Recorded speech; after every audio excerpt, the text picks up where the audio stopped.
A 13-year drought for a Gold Coast NBL franchise is nearing its end, as NBL CEO David Stevenson has confirmed the city as the league's primary expansion target for an 11th licensed team. To understand why this expansion possibility has built momentum, you have to look at the previous Gold Coast franchise that failed back in 2012. Back then, the Blaze were crippled by dwindling fan attendance, unsustainable debt, and the high operational cost of using the Gold Coast Convention and Exhibition Centre.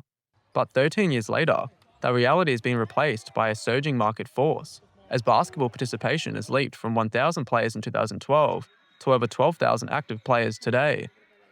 While the participation numbers provide the demand, the bid's true foundation lies in the proposed $480 million stadium at Carey Park Southport, which is a 12,000-seated arena slated for 2027. This move towards sustainable infrastructure is a strategic pivot that finally addresses the stability issues that haunted the Blaze era. What the impact of hosting the Commonwealth Games leading into an Olympic Games and then having some of that legacy that a team can benefit from. In particular, that new stadium that's being proposed and quite heavily looked at. I think all of those things make it much more of an attractive environment.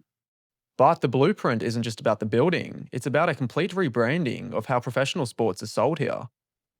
Another blueprint for an NBL team would be to look at how the National Football League, the NFL, are positioning their product on the Gold Coast market. So definitely looking at having a presence here, capitalising on the growth of the Gold Coast as a region. For local players, this expansion is about more than just economics, it's about opportunity.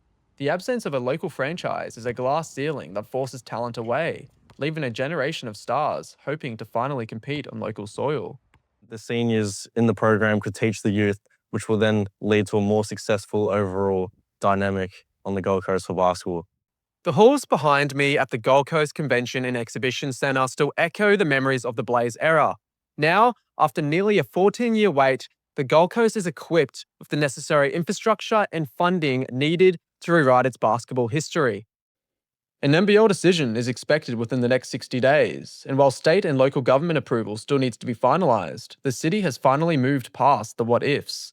The Gold Coast isn't just relying on hope this time, it has the raw data, the stadium blueprint, and the community support to make it happen. I'm Connor Halloran, reporting for the Source News, Griffith University.